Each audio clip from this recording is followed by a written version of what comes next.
Welcome back to another section of Learning with me. In today's section, I'm going to learn Python for Arcgis for beginner. So let's get started. So if you look online, you're going to see there are so many Python courses from Coursera, from Udemy, and on YouTube. It's everywhere. So which Python course you should choose to start? So in today's lesson, I'm going to choose the Python for Everyone course provided officially from Esri for free. So everyone can access that course, so everyone can learn together. So if you go to Google and you type in Python for Everyone Esri training, and you see the first in the list here is Python for Everyone. Just click on that. It's going to bring you to this one. And to start with this, you need to have an account. And here I already have an account. So I just click on Start because I was already done this course, and now I just do it over to show you how I can do it. So here the overall start of the main page of the course. So in order to show you, I'm gonna put it aside here. So let's get started. On the left here, what we have here, Python for Everyone. First is the introduction. Do you spend a lot of time repeating workflows such as copying data, editing files, and setting up map documents? Do you know that you can use Python to automate data reproduction, data management, map display, and many of your other daily tasks in Arcgis? This course provides the building blocks you need to use Python. You will create and run scripts using these building blocks, and you can apply them directly inside Arcgis and to your own workflows. So here's the learning objectives. After completing this course, you will be able to perform the following tasks: determine where to write and run a Python script, differentiate Python language elements and determine where to apply them, follow a script workflow, develop a Python script to run statements and functions, solve common syntax errors. To complete exercise, you need the following: the Arcgis Pro 2.5, Basic, Standard, or Advanced. You need Pycharm. I have Arcgis already, but I don't have Pycharm, so probably I need to install Pycharm. So make sure that you are using the latest version of Pycharm. Pycharm is available for free download here. If you do not have Pycharm installed, the first course exercise provides instruction for downloading the product. Okay, so for now, I'm gonna just download the Pycharm Professional now. I'm gonna use the community one, free and open source, and I'm gonna choose that one. And I'm gonna put in here, maybe I put in a new Python editor. Do we have Pycharm in here? I bet I have Pycharm already. Not yet, so that's cool. So Python editor and put it in there.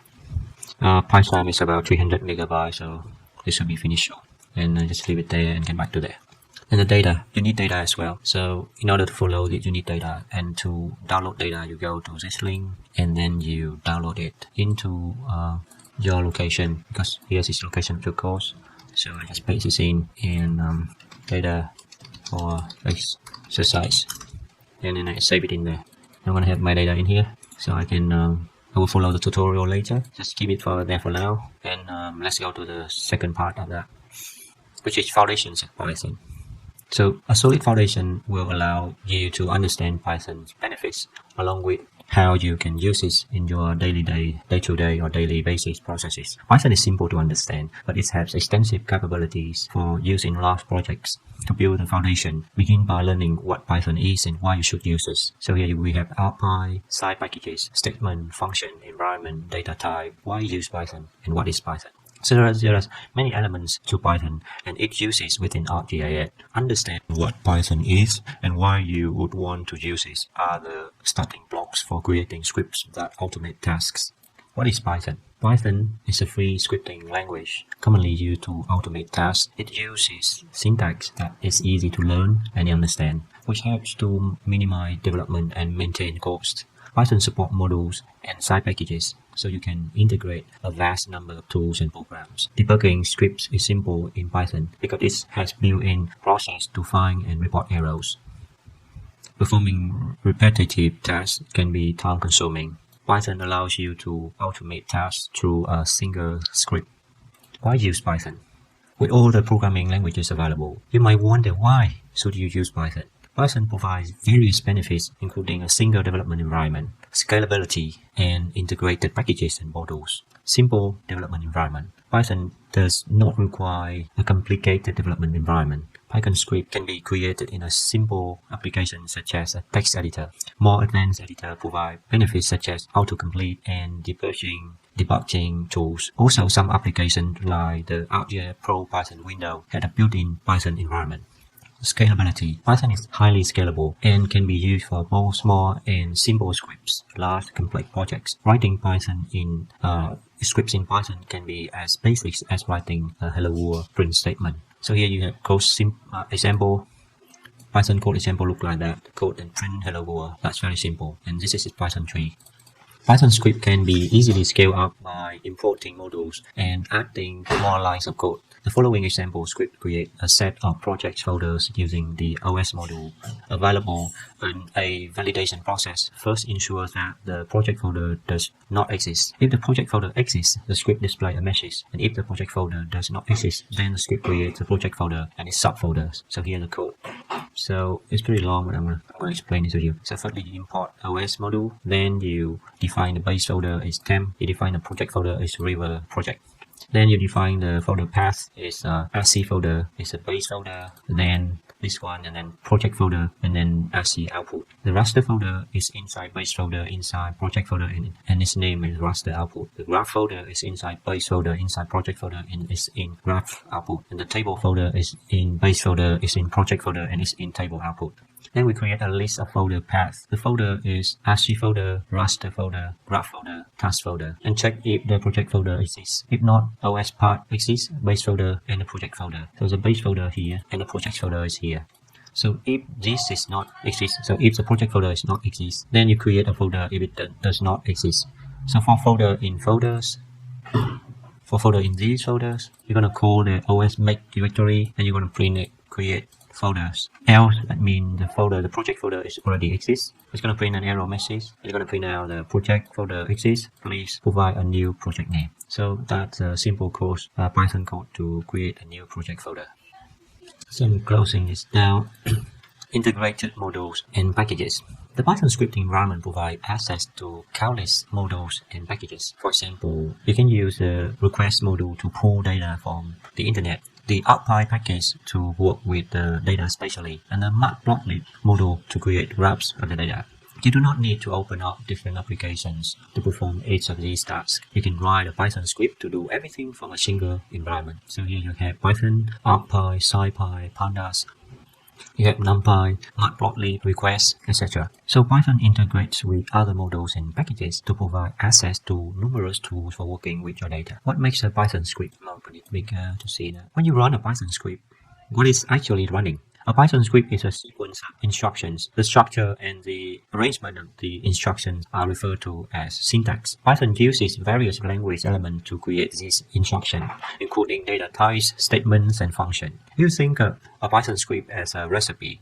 The data types are the recipe ingredients, and the statements and functions are the recipe instructions. You need ingredients and instructions for a recipe. You just need your data types and statement and function for a script. So here we have a recipe, we have Python script, and in the recipe we have ingredients and instruction, and in Python script we have data type and statement and functions. A Python script is like a recipe because it is made up of ingredients, data types, and instruction, statement, and functions.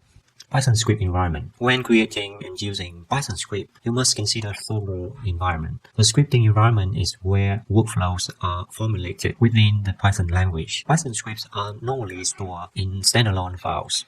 However, the Arcgis platform provides the script tool and Python toolbox as storage environment options. The run environment provides a place for Python instruction to be executed.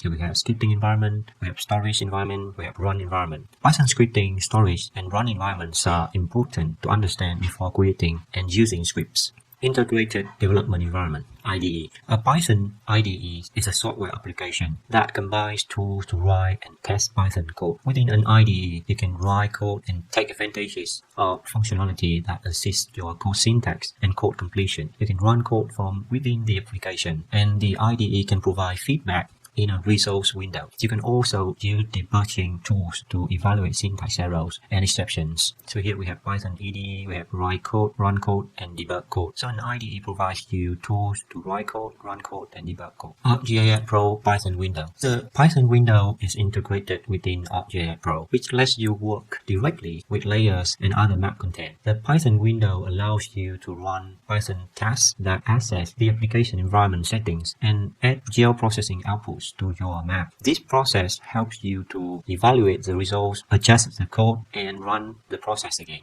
All Python functionality is accessible within the Python window, including Arcpy, core Python functionality, standard libraries, and other third-party libraries. Location of Python window in Arcgis Pro. So here's the location of the Python window in Arcgis Pro. The Python window is split into two sections, the transcript and the Python prompt. Code is entered directly into the Python prompt. Pressing enter executes any code and moves it to the transcript section.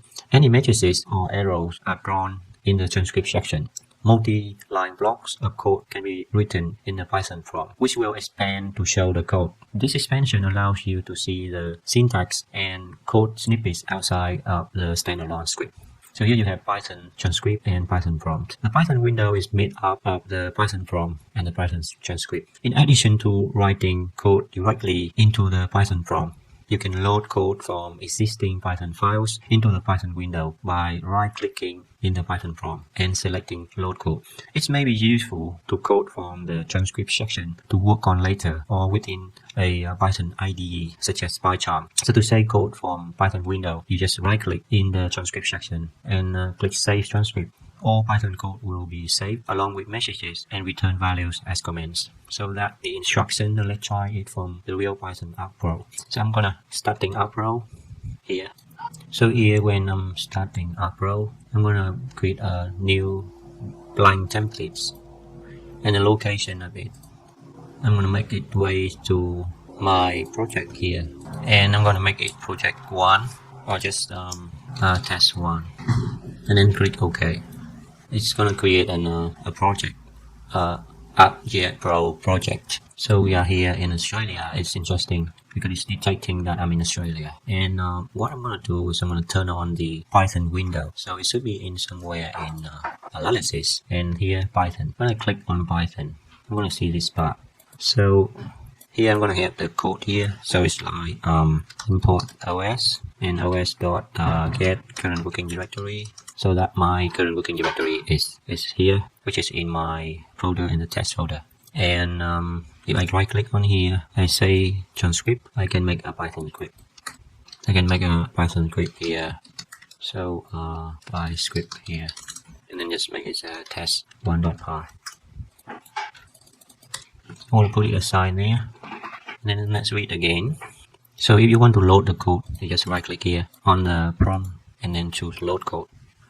So I have the test code here. I do that, and then I run it. I mean, I will delete this. It's pretty small. We will take that. So basically, that just two way up.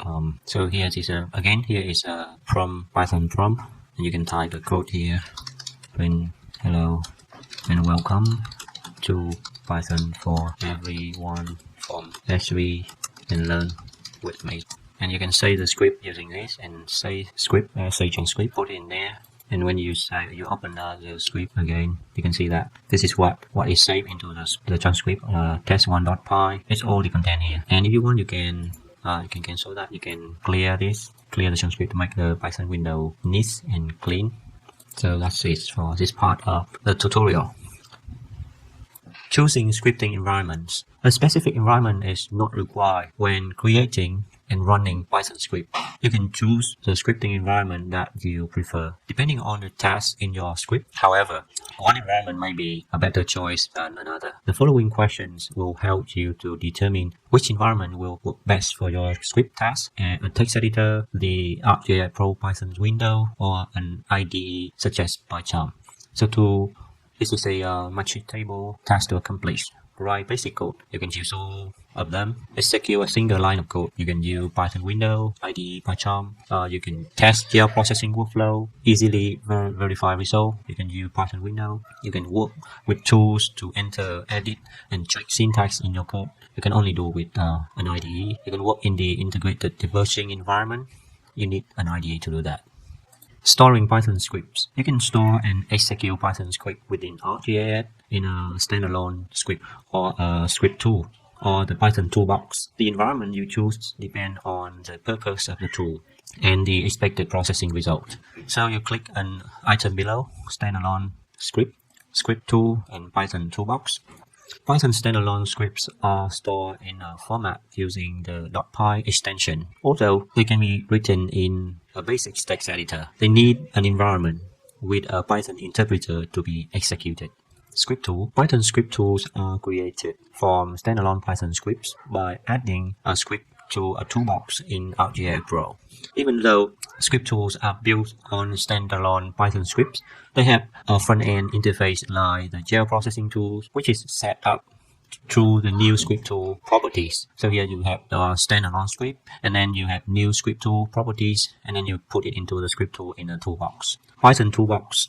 Python toolboxes are gel processing toolboxes that have been developed in Python. A Python toolbox uses the .pyt file extension, which is an Arcgis-based file that defines the toolbox and tools. Although the backend of the gel processing toolbox is Python, but the interface looks and acts like a normal gel processing tool.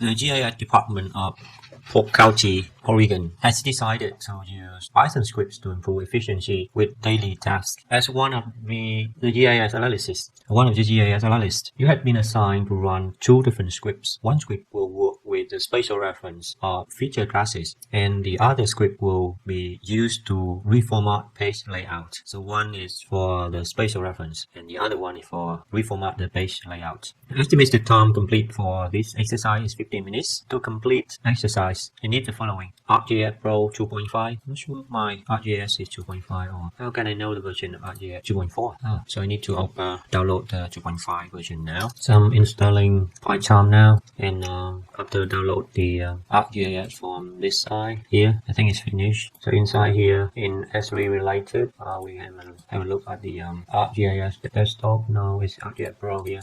Open it. You can go to Arcgis Pro. I choose to uninstall it. Arcgis Pro. Okay. So that finished. Extract the program now. Next. Accept the master agreement. Install. So during waiting for Arcgis Pro to start, I'm gonna go to the step 3 here. Okay, so Arcgis Pro is finished. I'm gonna open the test one in the tutorial working folder. So we come back to the tutorial here. To complete the exercise, you must download data. If you have already downloaded, install the data and continue to the next step.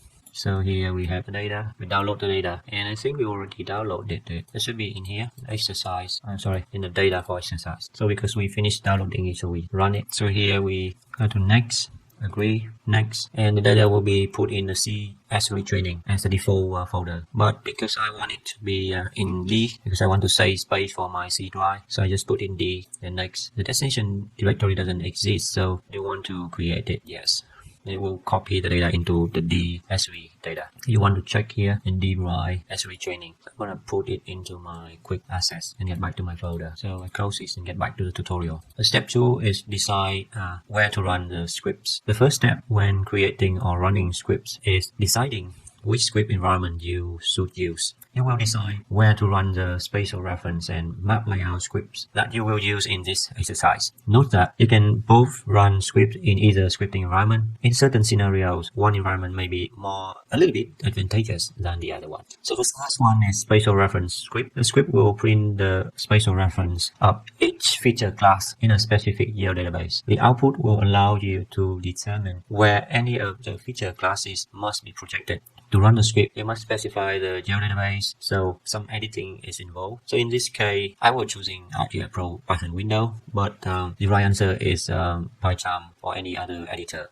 because in this case, we need it will be more beneficial because an IDE can provide more functionality for editing the scripts. And if we run the map layout script, we can run it into in Pro window. So the script for map layout, it will reformat all the Polk County map layouts. Currently, the map layout include only the county location of the map. The script will reformat the map layouts to include text that identifies the state location of the map, as well as the Polk County. Or for now, you will test the script on one of the Polk County maps and review the result in Arcgis Pro. Unlike the spatial reference script, you will need to edit the map layout script. You will not need to edit the map layout script. However, you will need to view the result of the script in Arcgis Pro. So yeah, You can run in Pycharm and then you can open it in Arcgis Pro. But for more convenience, you can go open it in Arcgis Pro and running using the Python window in Arcgis Pro. So that is the correct answer. So the next step is more important, which is set up Pycharm.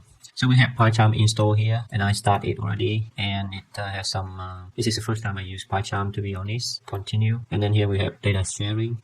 We don't send the data. I don't want to send it here. Maybe it will slow down my computer. But yeah, it's useful to send them because it's helpful for them to get information and to improve the software. So here's a Pycharm program. So let's see how we can set up Pycharm. After you have decided where to run the script, the next step is to set up the scripting environment. Because the spatial reference script requires editing, you will need to set up the Pycharm idle to run this script. Note, to make sure you are using the latest version of Pycharm. Pycharm is available as a free download. Choose one of the available options, click download, and follow the prompts to install Pycharm. From the start menu, browse to program files and click on JetBrains folder and start JetBrains Pycharm. So I started already. After the application has opened, you will define the default Python parameter interpreter here. So on the welcome screen, you click on the config and choose setting. So in the welcome screen here of Pycharm, where can I? So it will ask you the light or the dark.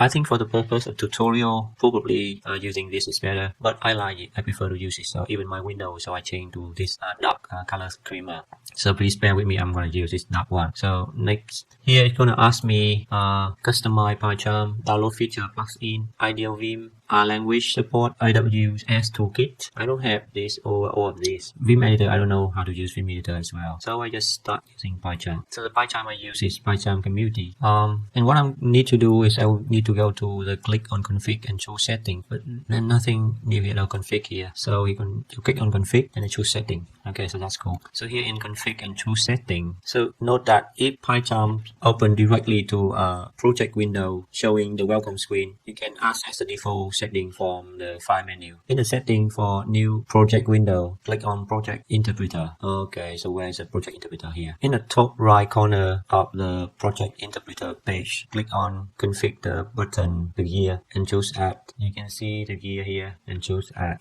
So it's pretty small. Again here and choose add. And then click on the, I think I'm going to make it small a little bit. So click on the system interpreter tab and click browse button. System interpreter tab and browse the button. So browser, you're going to browse to this location of Python. So I'm going to browse to C, program file, Arcgis Pro, bin, then you see Python, you see environment, you see Arcgis Pro, Python 3, and you choose the Python exe here. That's the setting. So that means you put in the location of the Python that will run with this, and then click OK. So if you do not see an Arcgis folder in your program files folder, Arcgis may has been installed in your user folder. As you can browse to users, blah blah blah, and in there and choose Python exe. On some system, the app data folder is hidden. So to reveal the folder on the toolbar, you click on show or hide hidden to file folder button.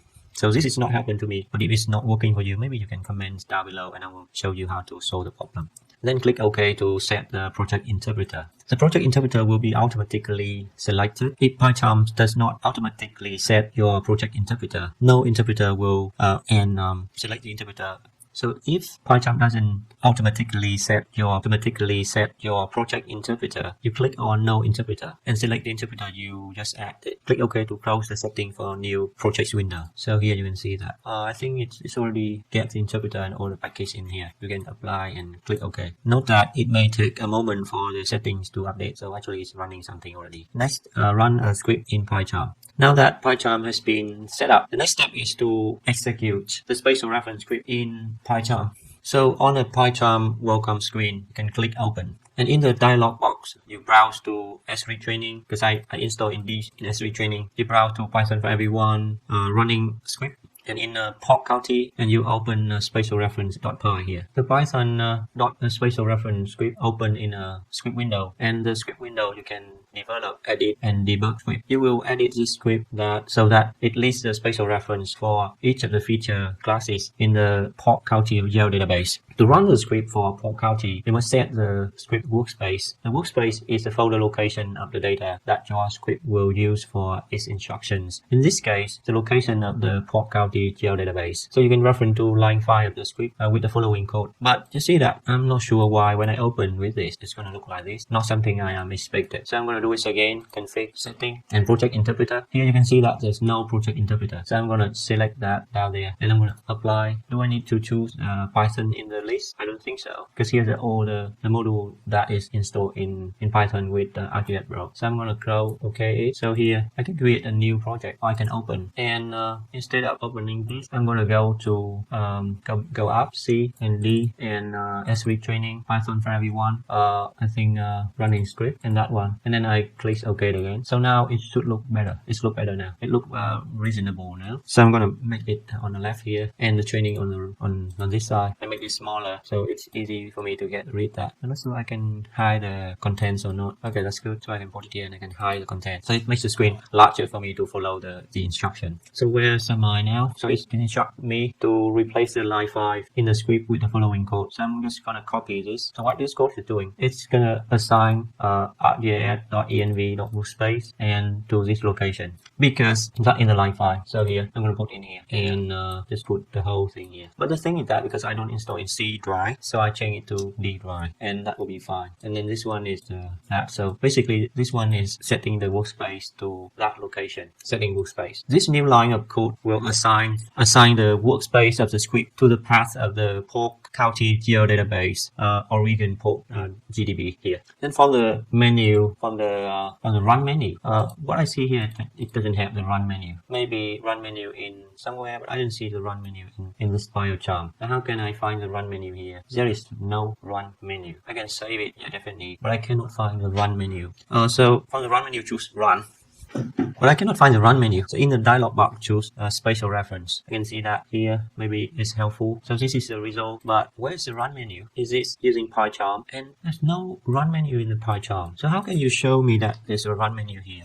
Well, it's not working for me. So what I'm going to show this problem. I'm going to look for run menu in new Pycharm to run the script. So you choose run on the main menu. Is that the main menu? No, this is Pycharm community. Okay, so Pycharm community version how many version? This is 2020.1.1 on script. So I'm going to read from here and see the Git. So I have that. I set the location. I create a project. It looks really different. A new Python file, new code, that. And then how you can run it. Really, there's no something look like this. So what I'm gonna do. I'm gonna close Pycharm here. Okay, here we have Arcgis. I'm gonna open Pycharm community again. I'm gonna create a new project, and I'm not gonna call that. I'm gonna go to D. I'm gonna go to SV training Python for everyone. I'm gonna open folder as Pycharm community edition project. Okay. So when I did that, you're going to have this instruction. So Python community let you compare the following by context, menu command, directory, etc. Okay, so I don't know, for now I don't need that, but it will index all the content in the folder. It's like making a project for me. So maybe instead of putting the project in other location, I should put it in here. I should write script in here as well. That's interesting. Okay, so after you do that, it will let you do something like Windows Defender might be impacting your build and ID performance. Pycharm check the following directory. So the action is you're gonna fix this. You're gonna configure it automatically. And you're gonna allow this from elevator.exe and it's called update information. So Windows Defender configuration is updated. You see that the first time using Pycharm, so there's a lot of settings and stuff. But I think it should be alright. Here you can see the Python console. I allow it to run here. I can turn off Python console. You can also see that here terminal, and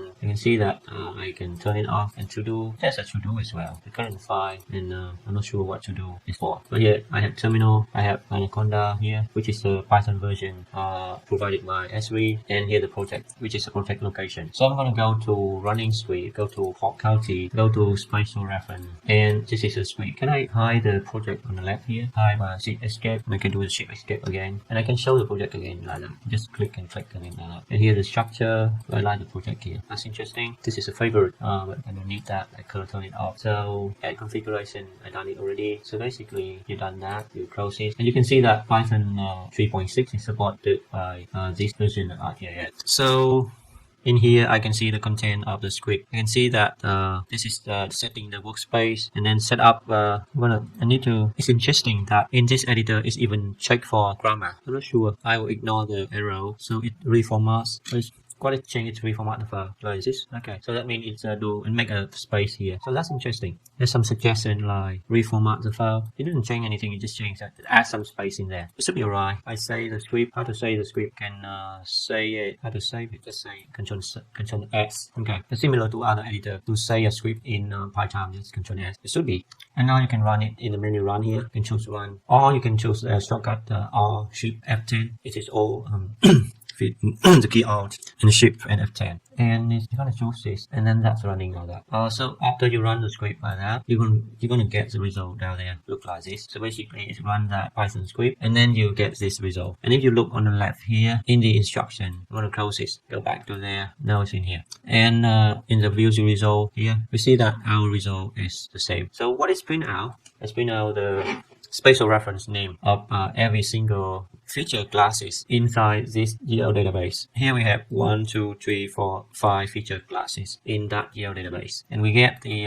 Arcpy describe that feature class, and then we print out the spatial reference name of that feature class, and then at the end, let's print out the process finish with exit code is 0. What does it mean? I don't know for now. And we come back and continue the tutorial. So that's good for now. Close this window. So the script may take a few moments to run. You can check the status at the bottom of Pycharm window. Unlist a spatial reference and script complete message to indicate that the script has finished executing appear in the interactive window. Each of the feature classes has the same spatial reference, that one. So the GIS manager will not need to project any of the feature classes. So that's good that this one is help you to check the coordinate system of the feature class. So you don't need to, and maybe the GIS manager will not need to project any of the feature classes. That's interesting. Then from the file menu, you choose close project. From the file menu here, you choose close project. That's cool. And then you get back to this window of Pycharm.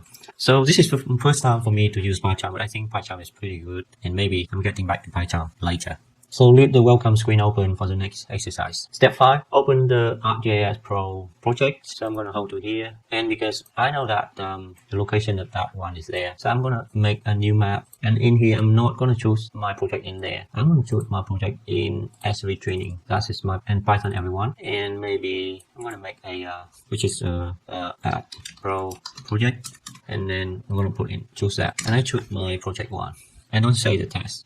So I come back here to page layout script requires the page layout scripts requires interaction with the Arcgis Pro project. You will set up the Python window environment to use this script. To begin, you will open an existing Arcgis Project Pro project. So start the Arcgis Pro. In the bottom left corner of the screen, click open another project. So instead of create a project, I'm going to open a project here. Now in a computer, in a desktop, open another project here. I'm going to browse to that, go to SV training. Hopefully it will be there. So the instruction is browse to that location, running Python script, and port county, and choose that project, port county APRX, which is Arcgis Pro project. It's going to look like this. So it's okay now. This is what we expected. We can zoom in. Can I zoom it in? No, we can zoom it like that. So it's look like this. Looks pretty cool. So you will use this project to test the page layout script. The script will change the subtitle in the page layout text from port county to port county, comma, or. Let's see. Set up the Python window.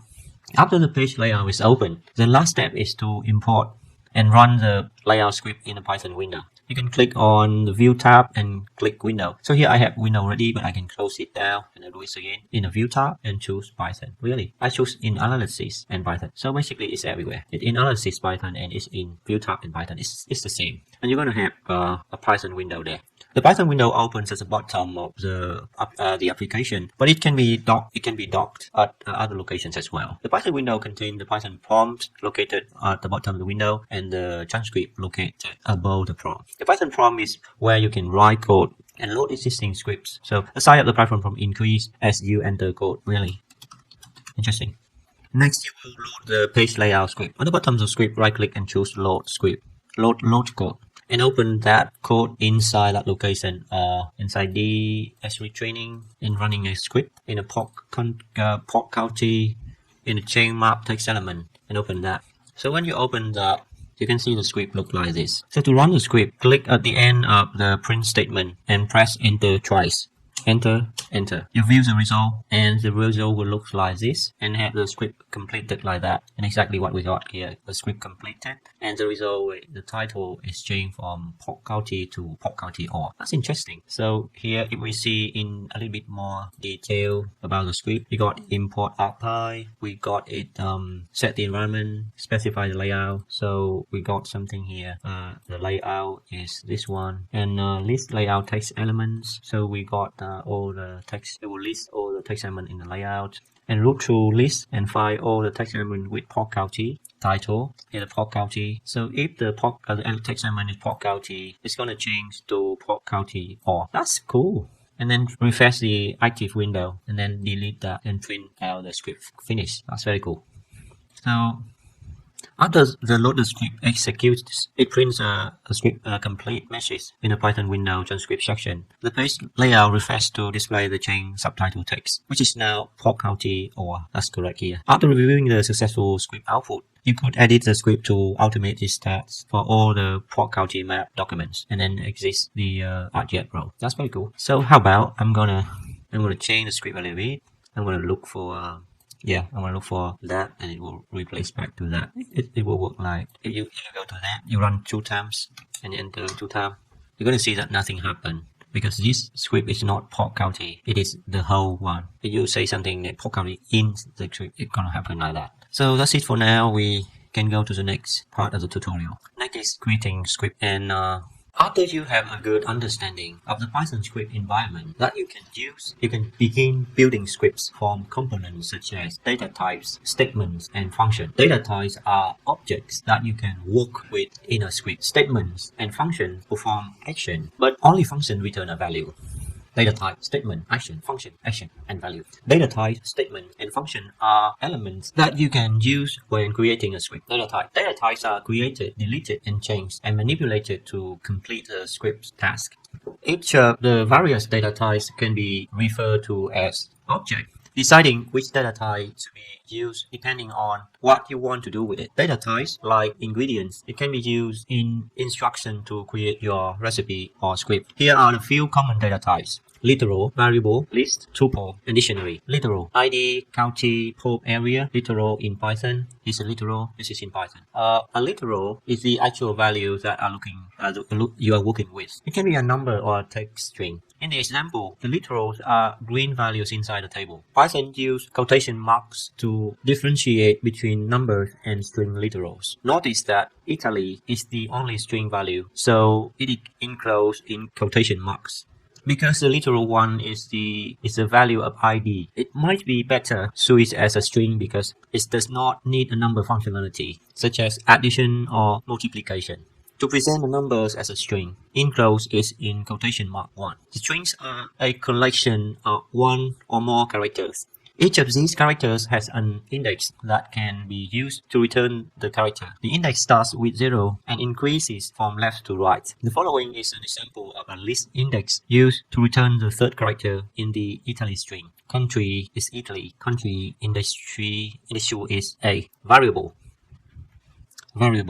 So you have variable is ID, the literals is 1, variable country, literal is Italy, variable pop, the literal is the 12,000, etc. A variable is a value used to represent the literal. It is similar to shorthand in the sense that you are creating a name to represent the literal value. Because variables store the information of the literal, you can use a variable in the instruction of your scripts. In the example, country is a variable for Italy. If a script instruction requested the value of country, Python would return Italy. Country is Italy, and then you call country got Italy. Assigning variables is useful when editing a script to use a new value. Instead of replacing the value through the script, you only need to replace the value assigned to the variable. In the following example, you could reassign the variable country with a different name or different value, and it would automatically change the concatenation using that new value.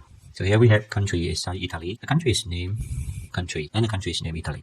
A list. Here's a list. So a list stores a sequence of items inside brackets and separates the items using a comma. In the example, the variable attribute list represents a list of the attribute literal 1, Italy, 12,000, and area. Because literals and variables are interchangeable, attribute list can also represent a list of the attribute variables to got ID, country, port, area. List helps you automate a task through a series of items. You can execute the task on each item, or you can call specific item using the item's index. A list like a string is a collection, but a list is a collection of one or more items. Each item has an index that starts with 0 and increases from the left to the right. The following is an example of list index used to return the fourth item in the attribute list. So if you call attribute list 3, you're going to get the fourth position in the list. Tuple. A tuple stores a sequence of items. Like a list, however, tuple is immutable. That means you cannot change the value, meaning that you cannot change it.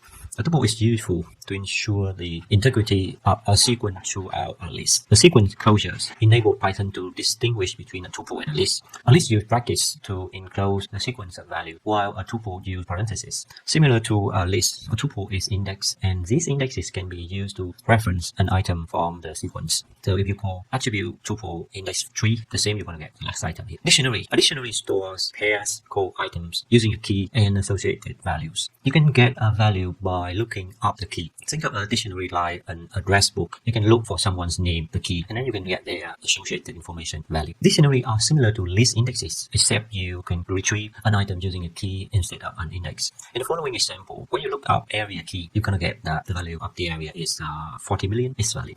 So here, we define a dictionary, the keys and the value is separate. So it's a group of information is separated by a comma, and the keys value is defined and separated by a colon, like that. And instead of using brackets, you use curly. The dictionary is a bit better, except that you can change the key instead. You don't use brackets here, but you use probably curly bracket, and then you get that here. The next exercise is create data types. The city of San Diego, California, has a folder named of newly created shapefile. The GIS department needs to review the shapefile and has asked you to produce a text file that lists them. Some of the shapefile name, however, do not fit the standard naming template, the data sd.shape. As the data manager, you have decided to write a Python script that will create a list of the shapefiles. Later, the script will be used to update the shapefile names. Estimated complete the time is 20 minutes. To complete the exercise, you need the following: Arcgis Pro, Pycharm. We got it already. So make sure that you use the latest version of Pycharm. And in the first step, set up the script environment, because you will be writing and editing this script, and you will use Pycharm edit environment. If necessary, you can restart Pycharm. I think I already have Pycharm on the right. Here's Pycharm. So on the welcome screen, you can click open and browse to Pythonary and creating script. So here you can open the script again, and then you can click on project. You can close that, and you can go to Pythonary 1, not running script, creating script, and then here you are here now. So now you will open the Python console, which is the area that shows the results of your script and provides a place for testing code snippets. So from the tool menu, you choose Python console. From the tool menu, you choose Python console here, down there. Ensure that the creating scripts folder is highlighted in the project window, and then click file, then choose new, and then you click Python 5. I'm going to just right click here and choose new and choose a Python 5. It's probably easier to the Python 5, and then you name the file is San Diego shape files. So after do that, it's open in here, and then click OK, and then we got that. I think it's a little bit different from my Pycharm version, but it's no problem because it's very similar to a lot of other Python editor I would use it, so it'll be alright. So now your script name San Diego shapefiles.py is open in a new project window. The scripting environment is now set up. You're ready to start writing your script by writing pseudocode in the project window. The step 2 is write pseudocode for the script. So after the script environment is set up, you will write the pseudocode. The pseudocode describes the ingredients and instruction you will use in your script. The pseudocode guides you as you write the script, and it can also help you to debug your script. So here we have some question: what ingredient you will need to create the script? A list of the shapefiles. What data type will you need to use for the script ingredient? Literal, variable, and a list. In the script window, type the following pseudocode. You're gonna have here the following pseudocode. So type in assign variable to the shapefile. I think it's a little bit dark, so I'm probably trying to change it to, how can I try to? Here you will create variables for each of the shapefiles in the San Diego folder. Note that the hash mark indicates that this line will not run in the script and will serve as a comment, or in this case, pseudocode. Then we press enter twice to move to the line tree of the script. In the line tree, we type in the following pseudocode. Create a list of shapefile variables.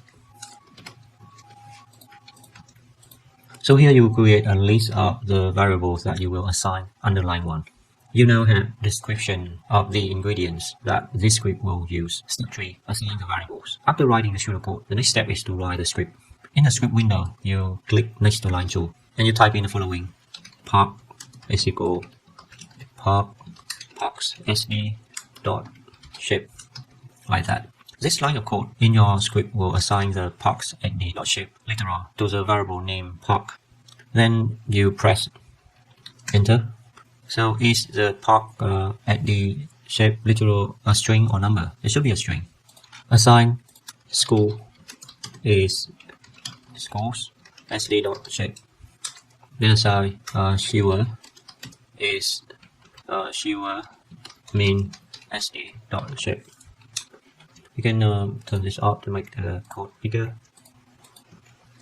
One of the things that I don't like Pycharm is that you cannot zoom in and zoom out to make the text bigger. Next, concatenate variables in step 4. The scripts are often used to combine and manipulate variables. One method used to manipulate variables is concatenation. Concatenation uses the addition operator plus sign to combine strings or string variables. In this step, you will compare concatenation by running code in your Python console. So in the Python console here, you're going to type in the following line of code. Pop name is equal pop sd. Type it. You're going to get that on the right here. So I want to probably enlarge this a little bit. And then you print out the pop name.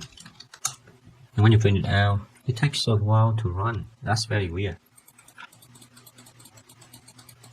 So it's not working, so I'm going to close Pycharm, exists, and I'm going to start Pycharm again. Somehow it's not working. Actually for this project, probably I also can use Visual Studio Code. So I'm not sure, let's try it. Let's try to use Visual Studio Code. So let's go close Pycharm, and then I'm going to go to the project, go to SOA training. I'm going to call command line in there, and I'm going to call code dot. And now I have a Visual Studio Code here.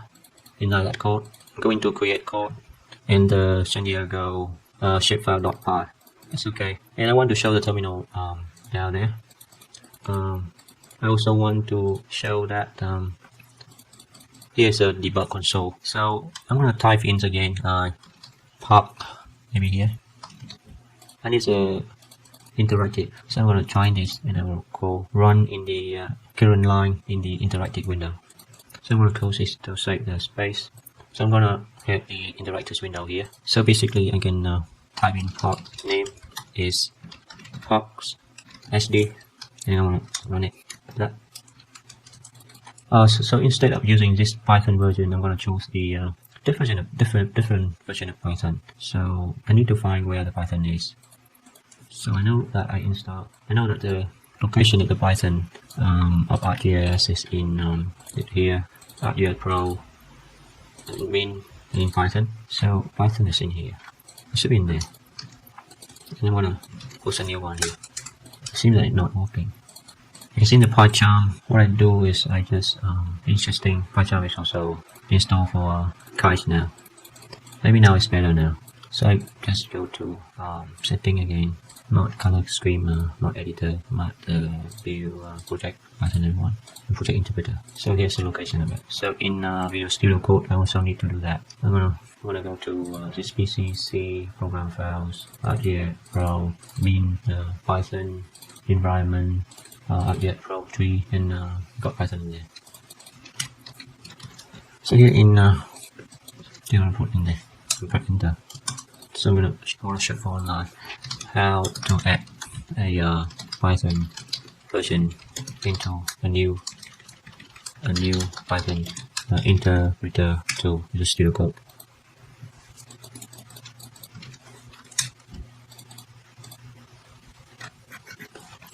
Maybe straightforward how to set Visual Studio Code to with Arcgis Pro. So here it's pretty good. In the Python window in Visual Studio, Visual Studio Code, Python environment window, click custom. So this is Visual Studio, not Visual Studio Code. That very unlucky for me. That's alright. I'm going to skip this, but I don't have time to. But I will come back to investigate how can I can run Visual Studio Code with Arcpy later. Yep. So come back to Pycharm, and hopefully it's working now.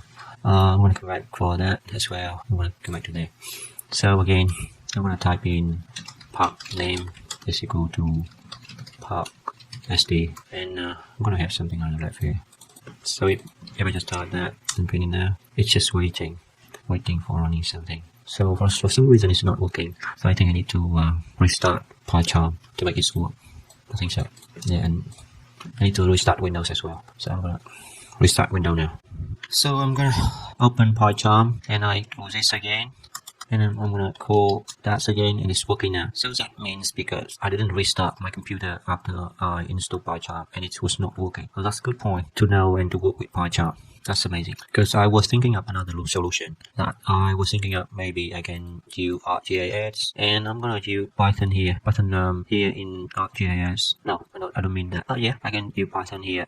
Python idle here. I think so. That's the Python idle. Is this Python 2? No, I want the Python idle, Python 3 inside here. So let's try this one. It's on Python 3, and you got IPython, and this one is Python 3 as well. And you also got idle, that is Python 2, I think so. Should be to notebook. But because the notebook is start from a random location, so I want the notebook to start in my project folder. So I'm gonna start I think Python command line, Python command prompt, I guess so. And then I'm gonna change to I'm gonna do that and change to SV training. I'm gonna change to Python for everyone. I think that's the default that I start, and I can type in Jupyter Notebook here, and then I can start Jupyter Notebook in this location, and then I can make a new folder, I think so, and I name it. I can rename it to Jupyter Notebook, and then inside Jupyter Notebook here I can create a new Python 3 virtual environment. So now I just press 3, and then name is as probably the same as this one, San Diego. Name is the same as just San Diego shapefiles.py. San-Diego.py. And here I'm going to copy this and make this a raw NV decoder, which is San Diego shapefile.py. And then here I put in the code. And here in the environment, I can test it and have maybe I need to put this aside so it will not. So the instruction is on the left here. So I can apply terminal testing here. I can put in park name is equal park.sd, and then type in park. Got that. So Pycharm is working. In here it's working. I have IPython here. I have a couple of them. This one is running in the background. This one is working as well. Needed. I just looking for maybe in ArcGIS they have a Python. This is interactive terminal. How it look like that. ArcGIS. So this is command line module doc Jupyter Notebook. This is for Python 2. So I think that's it. So it's working now in Pycharm. So that's good. So I'm gonna go that Pycharm is the main editor now. Beside Arcgis Pro Python window, I'm gonna also use Jupyter Notebook. Even the instruction didn't mention that. So you print it out, and then you got that. So when you print that, you print the string value of the variable park name. However, park name is not only the only part of the shapefile name, so you will need to hit a few other variables to manipulate. So in the Python console, you can assign the shape extension to a variable name shape extension. So here you can type in this shape extension is dot shape. Next, you will use the Python concatenation operator to combine the two variables together. So you can have park name and you can class shape. And then how do you print that out? You're gonna get this. So the shape file and the extension. If you want to do this again like here, you're gonna hear park name and the shape extension here is dot shape. Then you're gonna got it plus the shape extension. Yeah, we'll have to. It's also working. Next is if you have two number, whether literals or variable, and you use Python plus operator, the number will be added but not concatenated last string. So here the number together. So just an example show you 10 and plus 20 about that. Or I have a bunch of variable here, a b c 10 20 30 a plus b is go the a get that go b to get c, you get that. So that's the way you can use concatenation but it's a string. So concatenating the park name and the shape extension variable create string that was almost the full name of the SD park 520 shapefile the San Diego folder. So now you can add in 520 will complete the shapefile. So you need to assign the number to a variable name parkzip and then press enter. So here you need to do another one equal parkzip, and you assign it as a string like that. And finally you need to put parkzip in the middle of the parkzip, and then you run this again get that full name shapefile. It's similar to if you run that in Pycharm console, you're gonna get the same thing. Okay, if you assign something like this, you're gonna get error because this was a string. Well, yeah, you cannot concatenate string there. So in order to successfully that, you can do this. You assign that, and then you convert this into a string, and you get a similar copy Pycharm console. I'm gonna get, but I think I like Jupyter because I can say what type. So next is index and slice variable. Indexing and slicing are two others to manipulate variable. In this step, you will use the Python console to practice create a variable Concatenate. In the Python console type run for code, just I have the part there. Did I have? I did not. Okay, I need to assign part. I forgot to assign actually. Assign, and I call it up. Similar here in the console. I'm gonna get. So if I type in part and then that one, I'm gonna get the first character in the part name file. So in this example, you index the first character. So what line of code would you use to take the case is that one. So in order to return the case, you can third and the answer is that. So you can also in the character by start if you type in here minus you're gonna get p, and you can also like also require the start. Also gonna do 8, 11, and guess. So the colons operator the starting index for the end. Python return character type up to the end, and to return all the character for specific type you use it. So what line of code that if I need that one, I'm gonna have to switch because I need dot, so I'm gonna do it. Check. But another way, as you can do it like for you're gonna get the same. So in the Python source, I'm going to be named, and then using licensing concat compute part shape, file and shape, and assign it to this, and you work it, and then down here you can put up you can switch the name to do the part. Okay, so it seems that in order to device start, I think using Jupyter might be up, but yeah, I'm gonna hit them both. So that's it, and then you print code to verify. So view the whole code, and then you have seen few examination in a step 6 you release the script next task in get pseudocode list shape variable. So in a script we move to code 7 and then you create shape. So you type in follow shape later x as you work run case. So in this list of code, the shape list is a variable assigned to the list. The list is indicated bracket closer or bracket, and each item is listed. So why we use that because we want to change it. A list shape necessary, you cannot change the code. So how many change the shape list to create a list shape file literal variable? So how would you change shape list or shape literal variable? I think the way I've copied one is not it. So file string list can be indexed, and each item in the list and starting with 0, moving left to right. So you can use the same syntax return an item from list as you use return digit. So here the example that will code the same, and that is in here, and then you can copy it, and then you can run when you take and the Python so you turn this in. It's not default, and turn back to run. Okay, when you run that, can you? I'm gonna print this. I'm gonna print instead of shape list. And do I get run? Yeah, it's not because sometimes not very family Pycharm. It may have to be okay, but here if I run that. What really means. So the ingredient has been included script. You will use this script later shape variable. Keep the script open in Pycharm. Click next. So that create data type, next statement. To perform an action, you need to perform an action not return, for example, for module or your statement script structure. Sometimes statement or the print statement I use the print statement to return data type function value. The print statements are script to print a string representation. So here you can see that if I country this is not structure. So in Python 2 prints a state, but in Python 3 print is not state. So I think S3 did not update this code. This code is originally used up and now they use by 3 from the content a little bit late. Other statement can extend script function content into the script. For example, follow script if else statement determine if the amount that with the 50. So yes, I and put in statement fetch so before so you see that demonstrate in Jupyter the pricing. So teach by put back pattern maybe.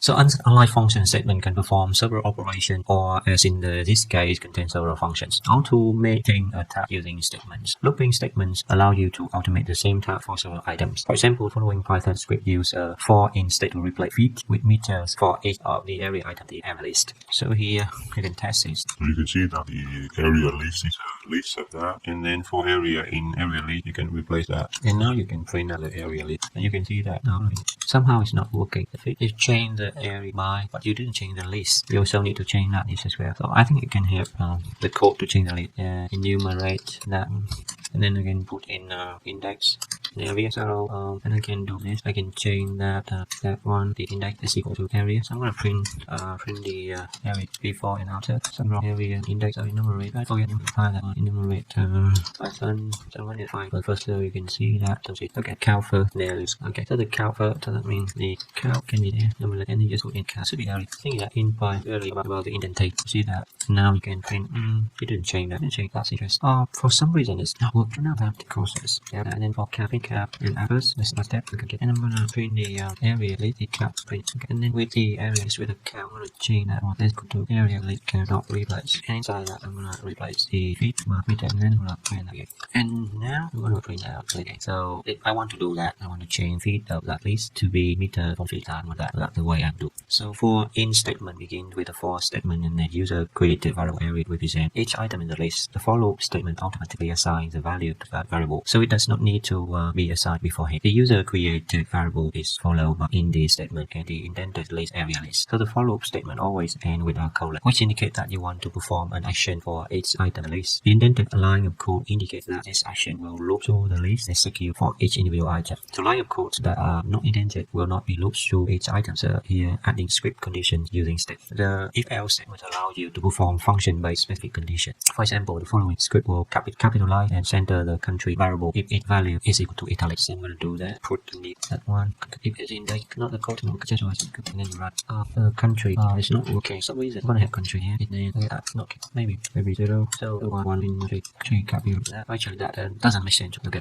Next is if else statement and it's below condition. So just don't explain that. Just copy the script and see that country is France. If the country is Italy, then print this country. Country is France. Print it France. Now this country for change it code. Sure, that's all. Other statement that you can use is please as comment include previously mentioned statement we was. So here you can use print statement. Now I think Python 3 print function. Import will load a module to memory. Delete will remove an object from memory. For loop automate tell script. Else if will script and try exception will handle script error. So that ends a step. So in this course together with Pycharm, what we have here, I'm gonna use Jupyter Notebook as well. So to start Jupyter Notebook, I'm gonna go to start menu, go to ArcGIS, go to Python command prompt. The Python command prompt will start from the location of the Python environment which is installed in Arcgis Pro. You don't want to start from here. You want to change it to the location that you put the data in. So I'm going to change to D and I can start Jupyter Notebook here. So again D and start Jupyter Notebook from here and I press enter. There will be a Jupyter Notebook is opening in this location here, localhost 8893, and you see that you have the S3 training folder here. Click on that. Yeah, Python for everyone. This inside here. But what I want to show you is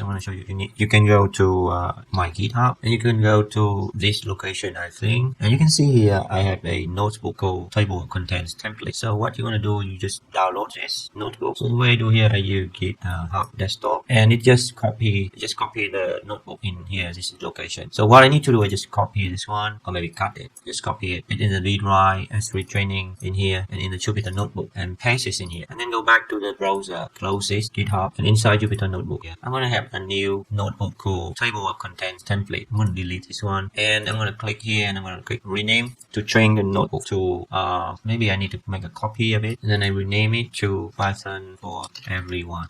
And then if you open the notebook, you're gonna have a template of table of content and other information here as well. So that's really useful. So you can click on here and you can say this is Python for everyone, and then you can fill in information here and here. Look at in the left and on the right here is introduction, and then here is the foundation of Python. You have a structure of the code. Then next you have here is Python script environment, and next you have is creating scripts, and then next you have is Python in Arcgis Pro, and then next thing is handling error, and then here is like review and exam or something like review and exam, etc. and references and other things. So if you have this and then you click run, you're gonna have that, and it's because it's already designed for you to be a table of content of a notebook, so it's very convenient for you to click in here and go to top one, and then you can change it here to be introduction,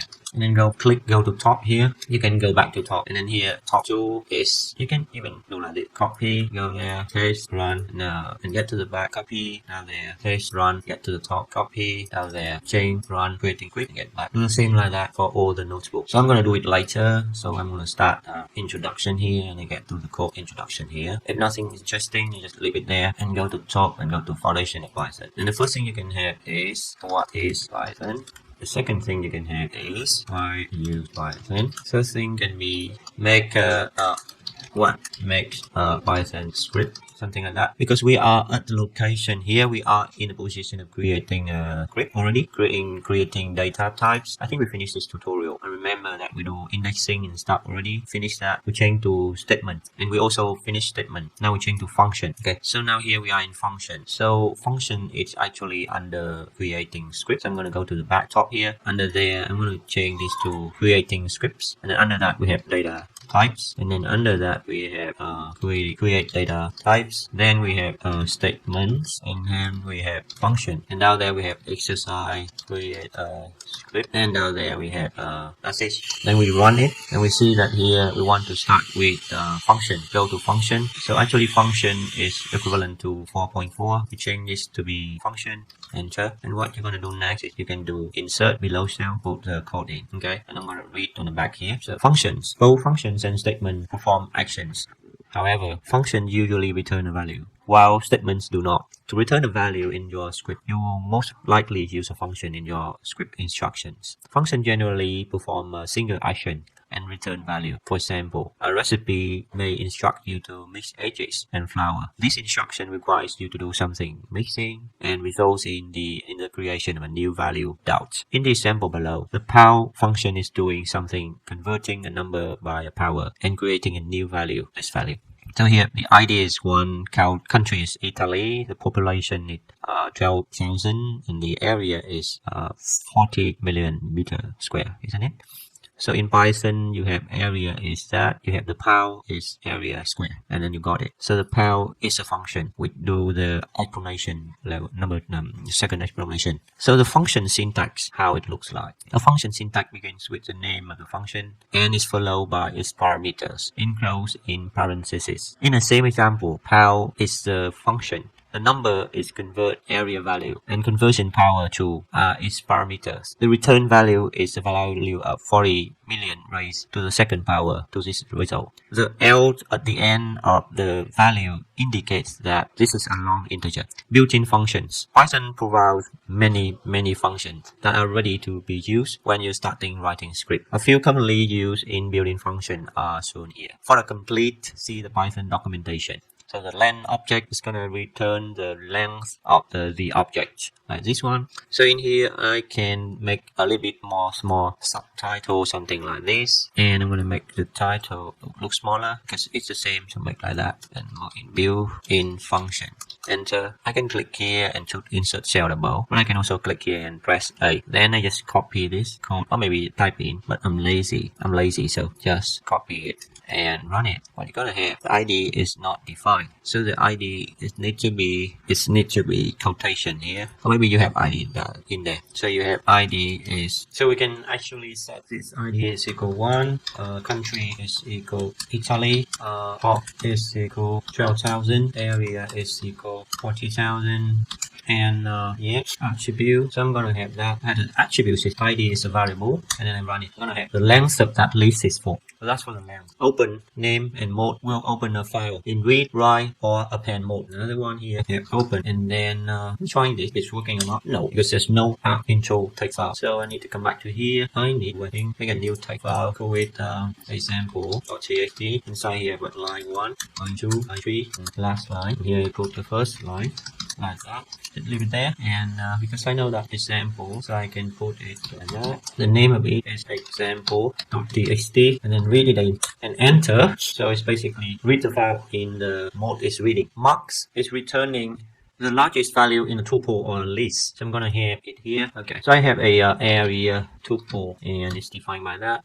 40, 23, 120, and I do max area tuple. I've got 120. Methods. Functions that are associated with a specific data type or objects are referred to as methods. Like other functions, methods perform an action, but the action depends on the type, the data type it is associated with. For example, a string method like capitalize will capitalize a string value it is associated with attached to. So here we have another, we can put it like that, can even copy that and put it down there, and then we put up a little bit, edit it, we make it a method. Country, Italy, make country dot capitalize. We got that. So that is capitalize method. So that is a string method. Notice that the method capitalize the string value Italy, not the variable country. A string method like capitalize does not work on other data types such as a list. A list is not a string. It is a sequence. A list has different methods that complete tasks for sequences. For example, you can count the number of times that a string or a number occurs within a list. List counts method. So here we have list count method. We have country list, and we put in here is Italy, Germany, China, and Germany. Really? That weird. And then we do country list dot count, and we put in Germany here, and it will return true because there are 2 Germanys in the list. A method's syntax differs from other functions because it begins with the method's associated data type. For example, the count method begins with the indented list. Country list, the data type is followed by a period, the method name, and then the method's parameters. Additional functions. Math module. In Python, if you do import math, you can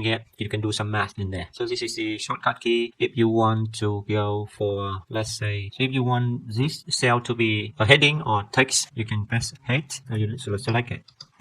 Again, if you want to show all the shortcut key, just press H. If you want to change this to markdown.m, press M. And you want to change it to code, press Y. So I want to markdown, and I want to get it 4 times, edit additional functions, and then put in code there. So in here, I'm import math, then I do math.sqrt9.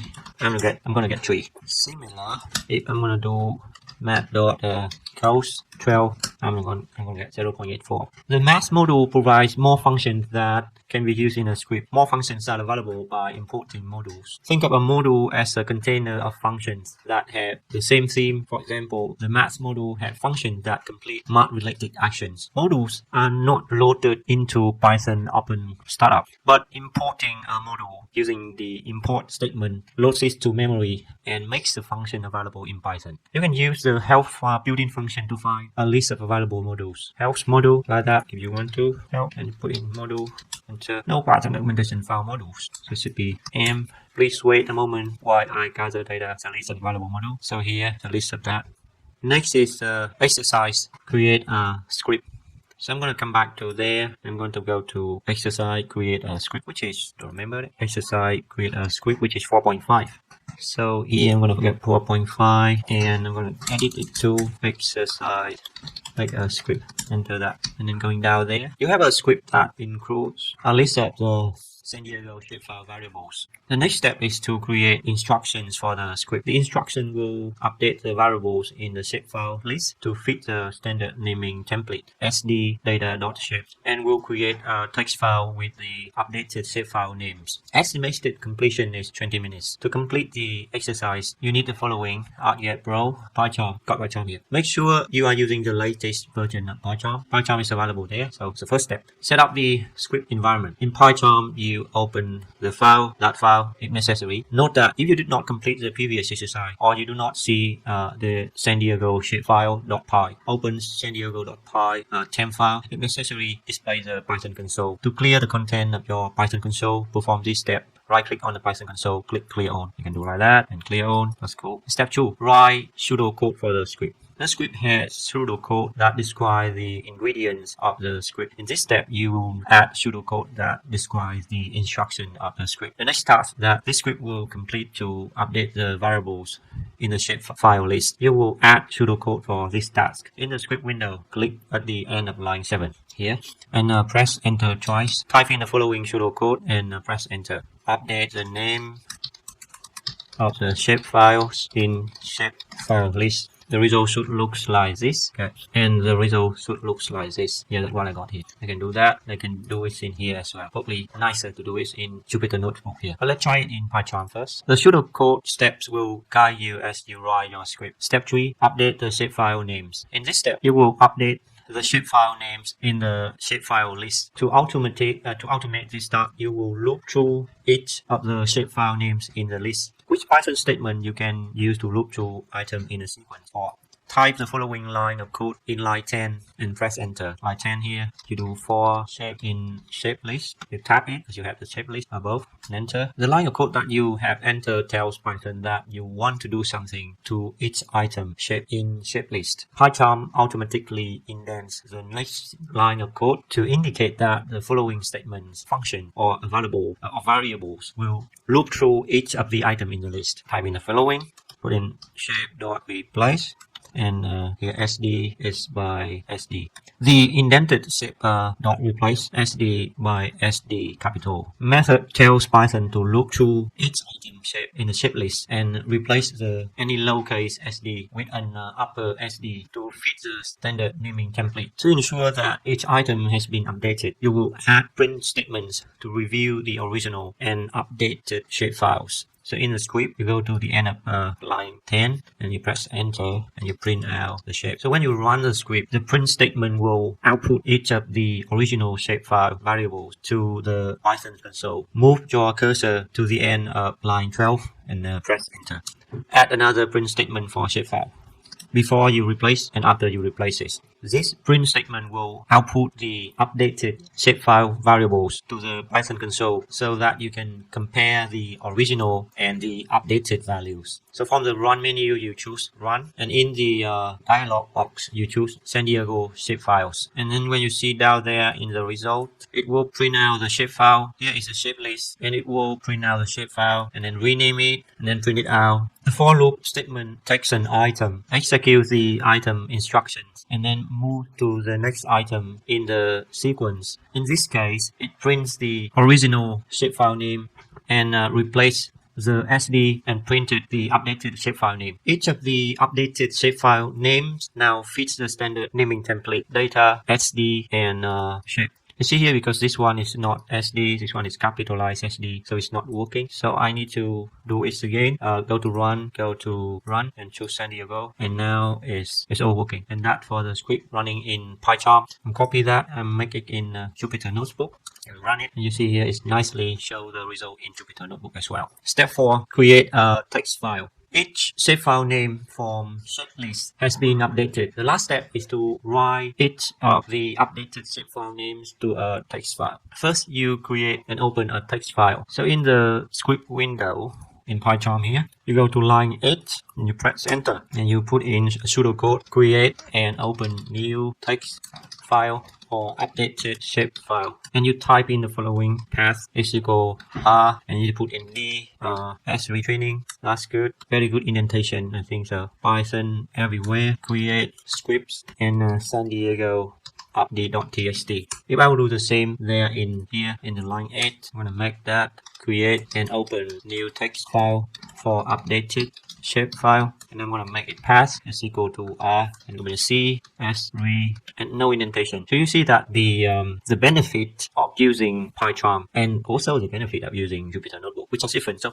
maybe it's nice to have them both. So maybe you just code it in here Pycharm, because the indentation with the Kai support is amazing. So you have assigned the variable path to the location where the text file will be created. The last part of the path is the name of the text file, San Diego.txt. Note that the R in front of the path indicates that the value is a raw string, meaning that Python should disregard any special characters that the path contains. In Python, as many other programming languages, a backslash indicates special character. For example, \t means a tab, or \n means a new line.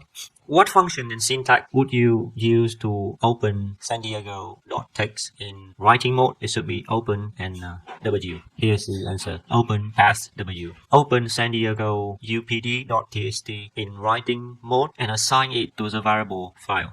Then we press enter. So we have file here, we have open, and the file is path and the mode is like write. If you run the script now, it will create and open the text file. Next, you will use the write method to write the update shapefile names to the text file. So you click on the line 11 and 17 and press enter. Make sure that the line 18 is indented, indicating that you're still in the for loop. And you type in the following 5.write and then shape and plus that one.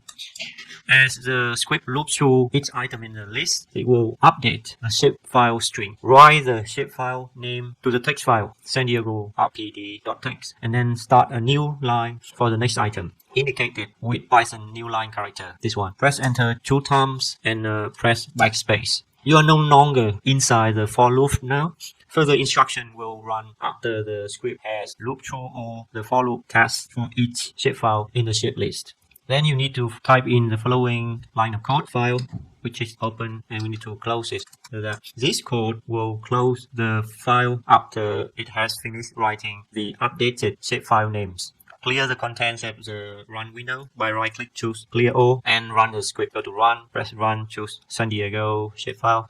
In addition to updating and printing the shapefile names, your script brought the updated shapefile names to the San Diego RPD text file. Step file, check script results. After the script has successfully executed, the last step is to check the script results. Open File Explorer. Here, a File Explorer. And then go to the location that you got in the SRE training Python for Everyone, create a script. And then double click on San Diego. Should be San Diego. Do we have San Diego here? San Diego shapefiles.py. No, not .py. It should be San Diego upd.txt here. And open it using whatever you have here. You're gonna see that this is the content of that. And look back to the code here. So that means up. So here in Jupyter Notebook. I save it and get back to the top, and we're going to go to next part, which is Python in Arcgis Pro. You can use a Python script, function, or statement directly inside Arcgis Pro to change labels, automate analysis, and more. The following example show some of Python functionality. A label expression can use the Python title method to capitalize text from the attribute table. We got name field, Wilmington, Jacksonville, Newbern. Here we got name field. We got name field with Python. So .title is going to change normal text to capitalized text. A Python script can automate your processing tasks such as buffering within Arcgis Pro.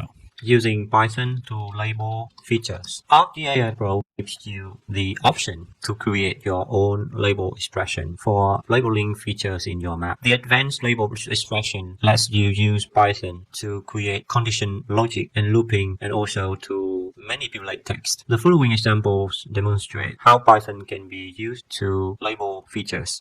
We got a table with object ID is 0 to 2, seed name. Labels has been applied to the map from the attribute table name field. The names in the table are in lowercase. So here we have Big Creek, here Little Beaver Creek, and South River. Labeling using a name field display the exact text from the table for each feature. And then the Python string title method is used to convert lowercase to uppercase. So from here, lowercase, we're gonna uppercase string like this. If we use the seed field for labeling the feature, we get this. The label expression can concatenate custom text with field text. You can also use Python to specifically, which is replace method, to remove a character using that method from the label field text. The custom text is placed within the quotation mark and concatenated using the plus sign. The Python string replace method finds the red characters and replace them with an empty string. So here ID plus SID and replace the red by empty string. Side package. Python functionality in Arcgis can range from a simple label expression using one of Python built-in functions to a complex GL processing script. GL processing function, along with other GIS-related functions, are made available through the Arcpy side package. Think of a side package as a container of modules and functions. The modules are container of functions based on a theme, such as a mapping module or the spatial analysis module. The Arcpy side package is a container of GIS-related functions and module. Here we got side package, module, and inside module is function. Arcpy is a side package.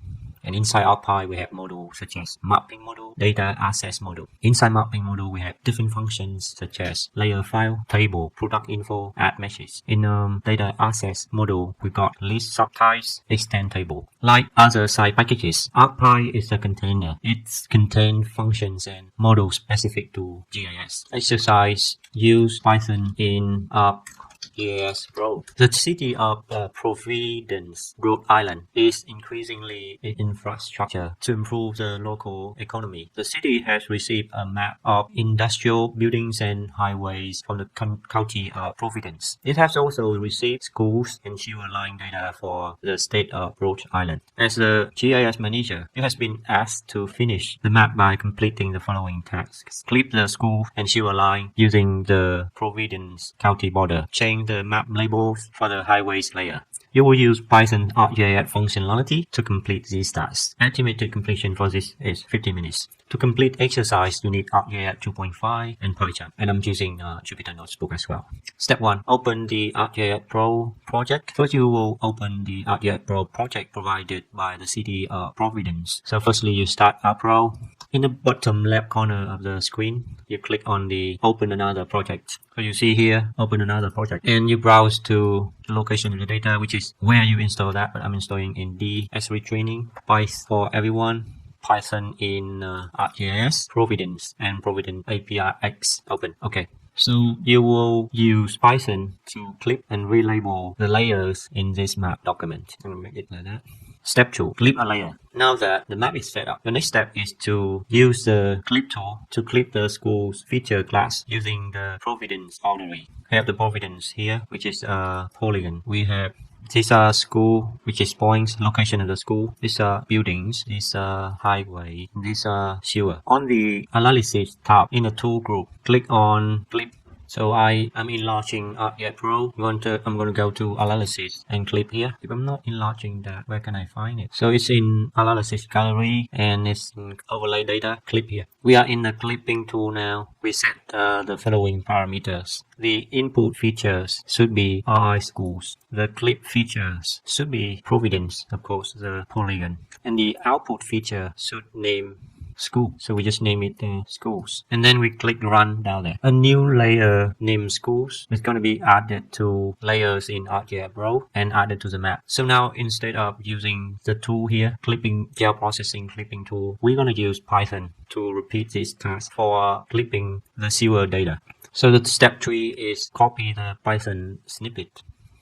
Python provides several ways to return the clip tool. In this step, you will use a Python command. So on the analysis tab, we look for histories. So we're looking for history somewhere. We get the geoprocessing. Here we open history. So in the catalog pane under geoprocessing, we do right click on here on the clip and we choose copy Python command. Here, copy Python command. Then we open the Python window in Arcgis Pro here. So if it closes, we can open it by clicking on Python here. At the bottom here, we right click and choose paste. So you see that the copy Python command translates the clip tool into a Python code, in particular, a function. The syntax begins with the site package Arcpy, and then it is followed by a module called analysis, and then a function called clip. The function parameters are the same parameters as the tool. The input features, the clip features, the output feature class, and the XY tolerance. Here is none. Note that when you paste a Python command from Arcgis Pro, it uses the syntax described here. However, you can also use a syntax side package .function module, for example, like Arcpy .clip analysis as well. And another note is that when you want to skip an optional parameter or to keep its default setting, you can exclude it from the Python syntax or add an empty setup quotation mark or just a pound sign, which is this is a pound sign. So in this case, the Python snippet shows the word none to indicate that the XY tolerance is empty here. Step 4, edit the Python snippet. Now you will edit the Python command to execute clip on the sewer feature class. Which function parameter must be added? Choose to the input feature, the output feature class, which are correct. In the Python window, we replace RI schools with RI sewers here. Instead of using RI school, we use RI, which is sewer. And then we change the output to be sewer, not school. And then just that, we run the script by enter. So you see that the clip analysis running by the Python down there was executed and the new sewers layer is added to the map document. Now we can close the Python window. Step 5, update labels. The next task is to update the highway labels. First, you will reformat the map to better see the labels. Remove the RI schools and RI sewers layers. So remove RI school and remove RI sewer. Move the schools layer above increase above IND buildings and move the sewers below the highway layer. So it should look like that. First is Providence, then in buildings. So it should be down there. And then school and then highway and then sewers. The highway labels currently show the highway number. You can see here it's a highway number. You will use Python to manipulate the label expression to display the word highway before the highway number. For example, highway 101. So in the contents pane, right click on highways and choose labeling properties. Choose labeling properties here. The label expression allows you to alter how a label appears without having to change the field values in the attribute table. Currently, the highways label expression is like this, highway symbol. So I'm going to move it a bit bigger to there. Looks like that. Highway symbol, which represent each of the highway numbers. Using Python, how would you concatenate highway with the highway symbol fields? I think it's plus, make a sign plus. Yes, very simple. In the label class pane, perform the following actions. For language, you're going to choose Python. Here, language, choose Python. For expression, you're going to choose concatenate the text highway with highway symbol. You're going to put in highway plus highway symbol like that. Before you run it, you can click on verify here. Make sure that you got expression is valid. Then you can click apply down there to update the feature labels. So I'm going to make it a bit smaller and click apply. And you see that you can make a space here and it's apply. So you see that now the highway labels are included. The word highway prefix the number of the highway. Step 6. Set up the map layout. Now that the labels has been updated, your final step is to set up the map layout. First, you will add a map layer to serve as a geographic reference.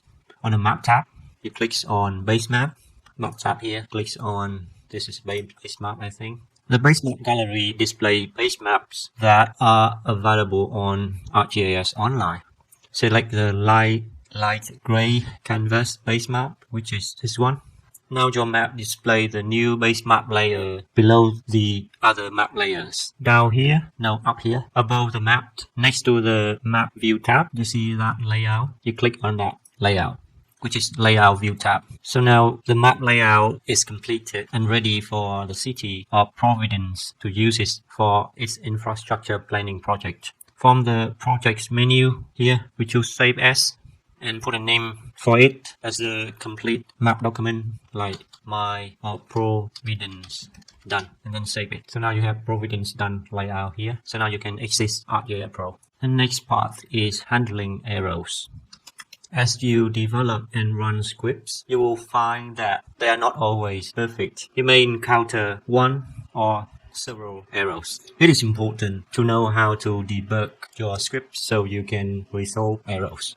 Debugging process allows you to narrow down the causes of errors and find solutions so that your Python script can run successfully. Types of errors. If Python encounters an error with your script, the first step is to determine which types of error has occurred. The two types of errors that can occur when running your scripts are syntax errors and exceptions. Syntax errors refers to the rules used to create the ingredients and instruction of your script. Therefore, a syntax error is a structural error in which a rule was broken or not enforced. This script illustrates two common syntax errors: evaluations and closures. To handle these errors, you would add a second equal sign to turn the assignment into an evaluation, and add a quotation mark to close the string. Exceptions. After you have corrected the syntax errors, your script can still fail and generate an error. Errors during execution of your scripts are called exceptions. Errors in the logic or decision-making steps of your scripts are the typical causes of exceptions. An exception can also occur if your script tries to work with data that it is not expecting.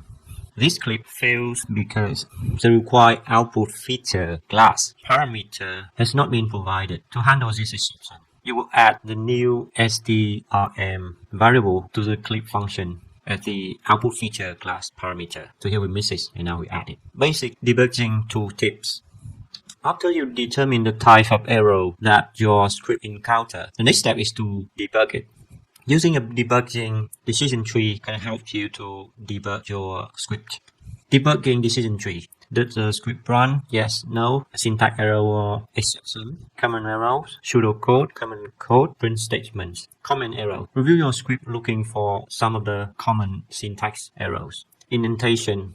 Confirm that any code within a looping or conditional statement is indented and that the indents line up. Capitalization. Python is a case-sensitive language. Confirm that statements such as print and input are lowercase. Closures. Confirm that list, strings, and other data types are enclosed using the appropriate character. For example, brackets for list and quotation marks for strings. Evaluations. Confirm that conditional statements, for example, if statements use two equal signs to evaluate a value. Pseudocode. Review your pseudocode to determine if any steps are missing in your workflow. Assign variables, you assign it, create 1000 feet buffer, you do the buffer analysis. If you're trying to execute the script in Pycharm, you would receive an exception.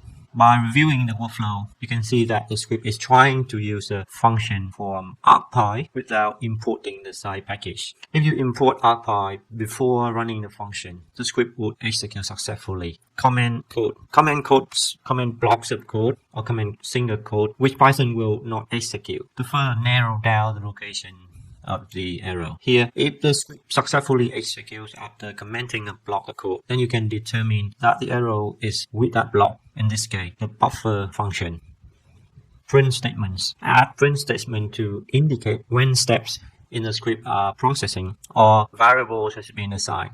You can see which steps have executed before the script fails. The print statement identifies which item in buffer list is processing. If the second item 500 is processing when the script fails, then the error has been narrowed down to that list item. Exercise source scripting error. San Diego's Natural Resources Department wants to create 100-foot, 500-foot, and 1,000-foot development buffers along streams in San Diego. As the GIS analyst, you have been provided a script to automate this task. When you run the script, you will notice several errors. Using what you have been learning about handling errors in Python, it will show these scripting errors to successfully run the script. It will take about 15 minutes. You need Pycharm and Arcgis Pro 2.5. Step 1. Open the script. Before running the buffering script, you will review it in Pycharm, where you can make any required edits. If necessary, start Pycharm now. I already started. On the Pycharm welcome screen, click Open. Here, just click File Open. And you go to S3 Training Python Everyone Handle Errors Project. The S3 Training Python Everyone Handle Error Projects. This window. Then expand the Handle Errors project and double click on debugging.py. Review the pseudocode to understand the script workflow. So the script is set up variables, the stream which is this link, the buffer distance which is a list, loop through the different buffer distances and create buffers using each buffer distance. So for buff in buffer distance, buffer dist list, call Arcpy, buffer analysis, streams, string buff, then write a print statement so user knows when the script is complete. So now we understand the procedure of the script based on the pseudocode. That's really useful. The script creates a list of three buffering distances and loops or iterate through the list to use the distance as the parameter for the buffer tool. Each output feature class has a unique name of a SD stream and the buffer distance. Now that you have reviewed the code, you will run it. Run the script. The script does not run and produce an error. So I'm going to run it, debugging. So the script does not run and produce an error. Pycharm returns a syntax error. EOL while scanning string literal message in the run window here. I'm going to copy this into Jupyter Notebook and I'm going to run it in here.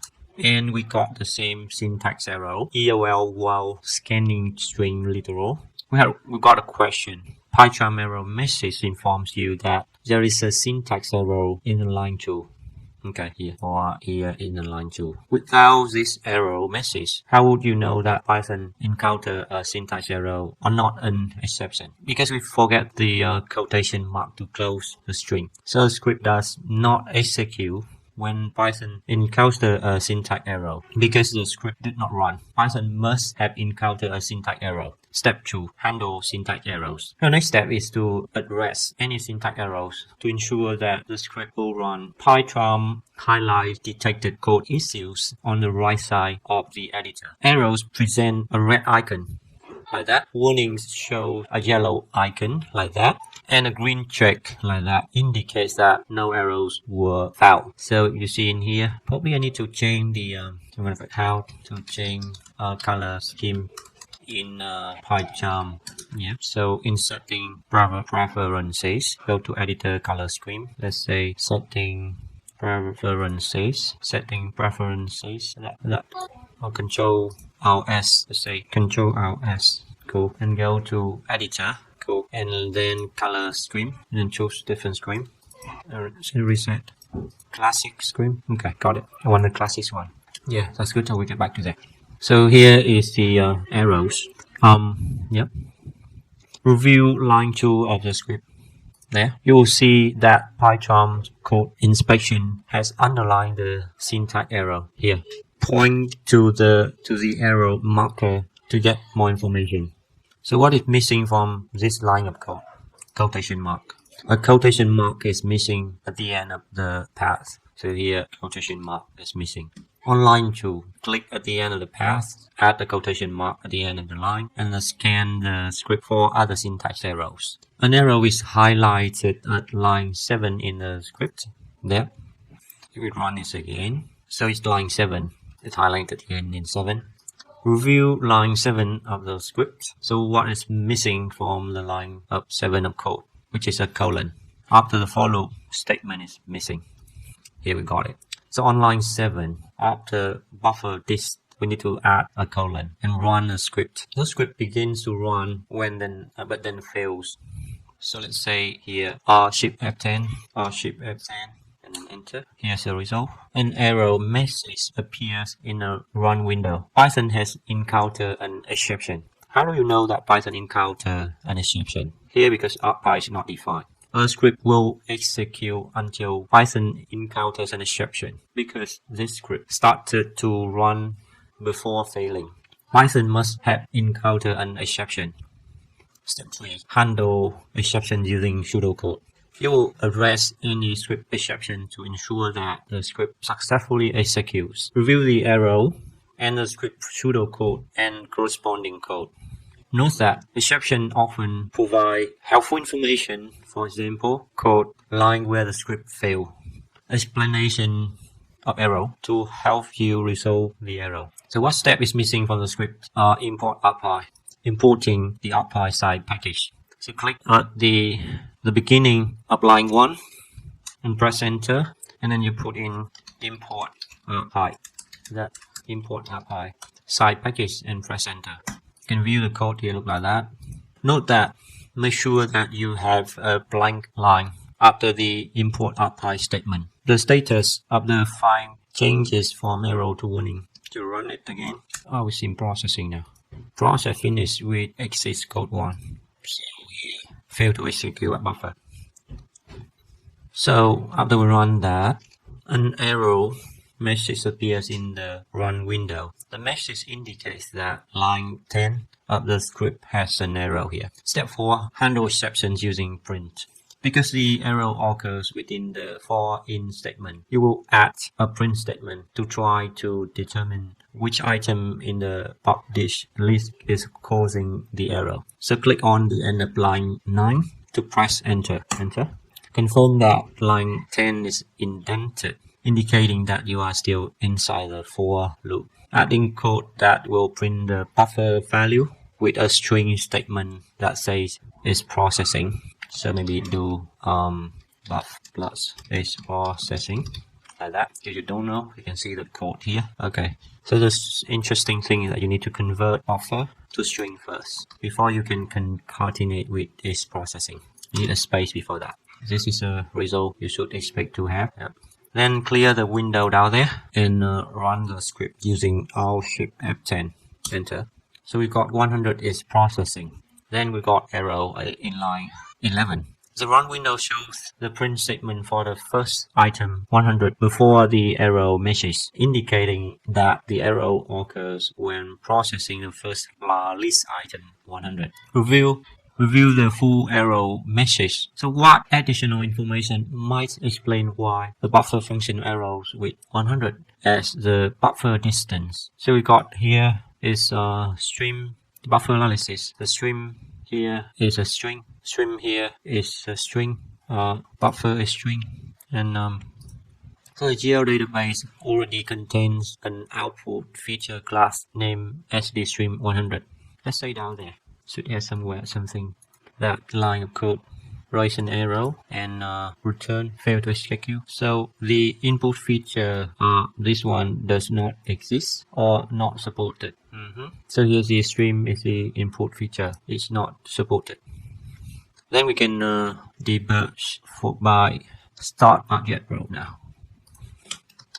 We start Arcgis Pro. We browse to as retraining Python Ray 1 handle errors. Yeah. We open this project San Diego streams. We see in the catalog view here, double click the databases, and then double click on San Diego GDB. The GL database already contains feature classes named sdstream100 and sdstream500. Yeah, so because the script cannot override existing feature classes, so it fails. In the catalog pane, you delete that two feature class. Yes. And then you minimize the Arcgis Pro to return to Pycharm and clear the windows and run the script again using Alt Shift F10. 100 is processing. We'll still have problem. So in the instruction, to show that no more problem. But here we still have problem. The problem is the input feature is not exist. So we need to check it out. We need to come back to there. So at this stream is actually not exist. So now you see that it's working in the instruction, but it's not working in my computer. So there's a real debugging is coming in. Let's try to copy the script or into that one. I'm gonna put it in there. So I'm gonna show you how to debug this in Jupyter Notebook.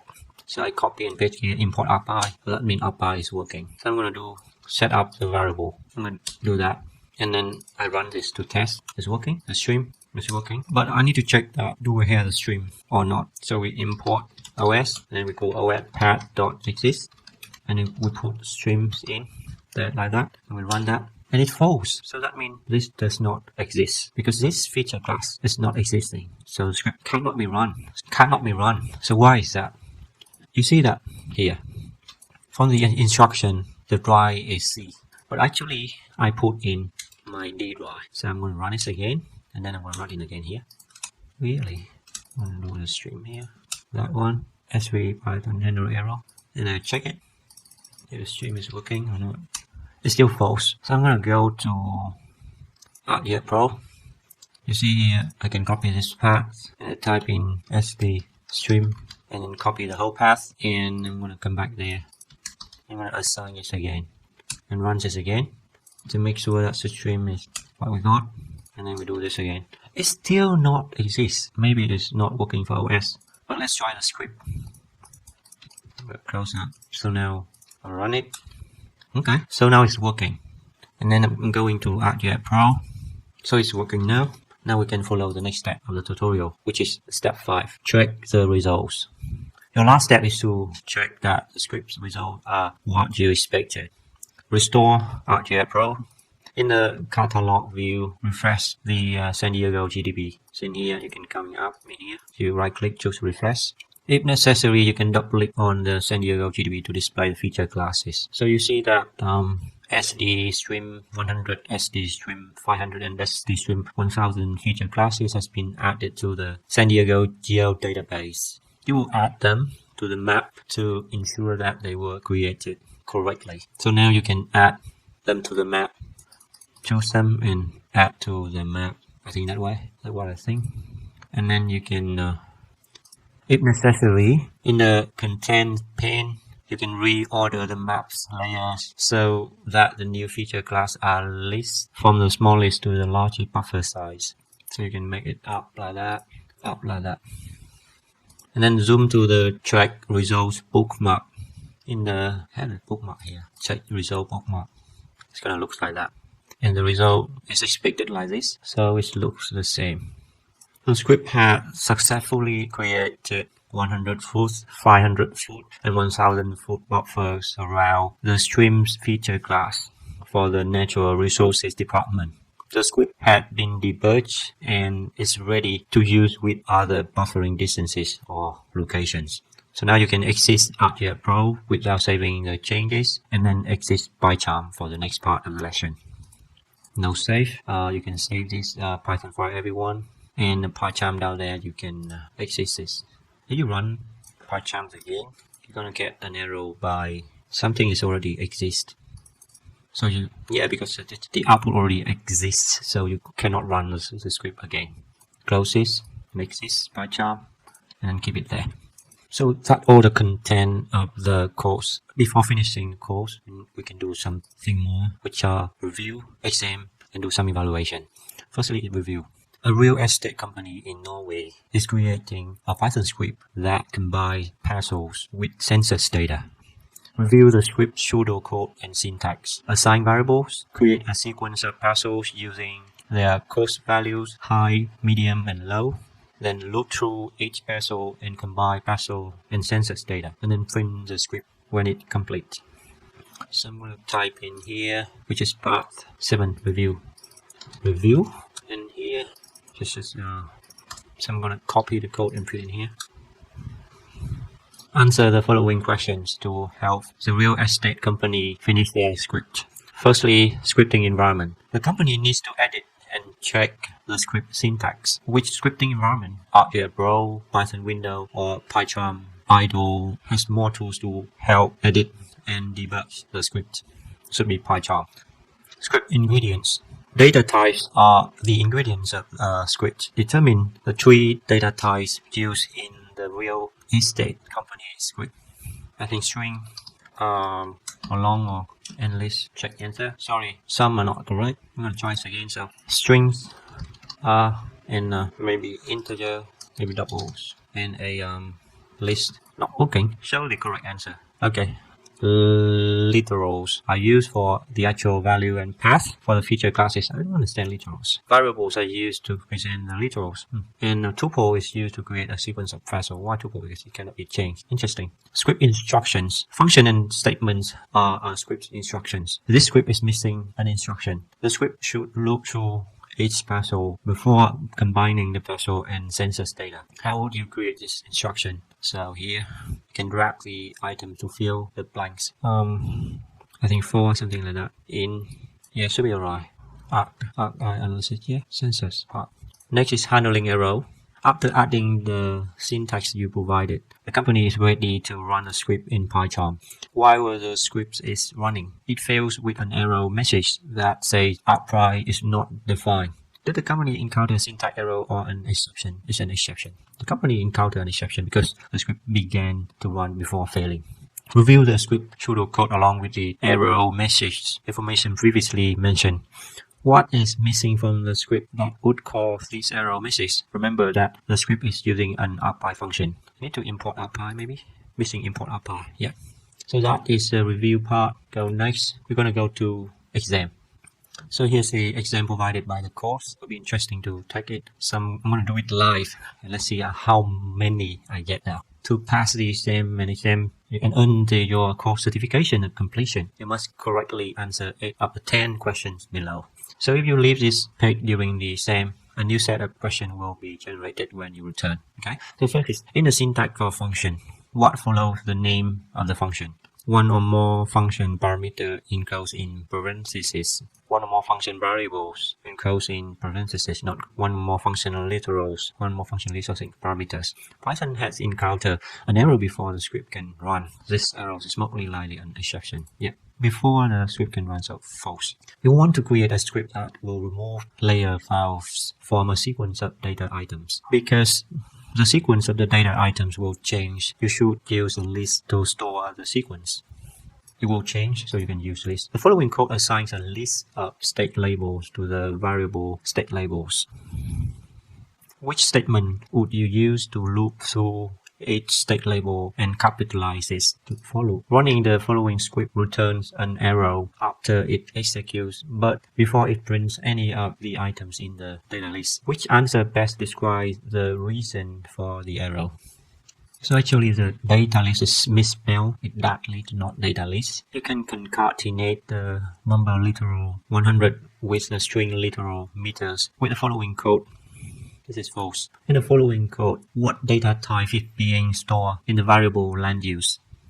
Should be literal. Choose the line of code that will successfully concatenate the number literal 200. In the following code, what data type is being used in the variable land use? The data type is literal, not a tuple, not a list. So the H is choosing the line of the code that will successfully concatenate the number literal 200 with the string literal fit. I think this one, you need to convert 200 to string and then concatenate with a string. The following line of code creates a list of data and assigns it to the variable data list. Which line of code will remove shapefiles from data list? Remove shapefiles. That one is a shapefiles. So you remove that one not working. For data in data list, if data were end with shape, remove data. It should be. It's not working. Not indentation. End with shapefile. Data remove. If data ends, no. You should loop before you do that, and it will ask you what is data. There's no one understand data. The script will not understand what is data. A variable name map title has been assigned to represent a map title named Idaho School System. Which code example will use the string method name title to capitalize the map title string value? That's the map title.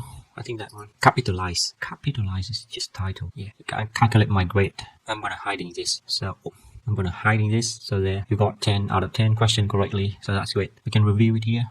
That question 1 to question 4, question 5 to question 7, question 8 to question 10. So that's it. We finished the course. We do some evaluation, which is very good, which is all what I learned, I highly recommend you guys to take this. Really good course. And then submit my evaluation. So what do I do next? After passing the exam, you can go to Learning Activity and you retake the course again, or you can show other learning plan. And that's it for the course Python for everyone by Esri for free for everyone. And that ends the section of learning with me. Thank you so much for watching the video, and hopefully you also follow along with coding. And for any of you maybe never code in Python before, I hope that you learn something from this tutorial, learn with me, and you see that I face errors and how I solve it looking on Google or just trying to look at the code, follow the instructions. Bye for now, and see you later for another video.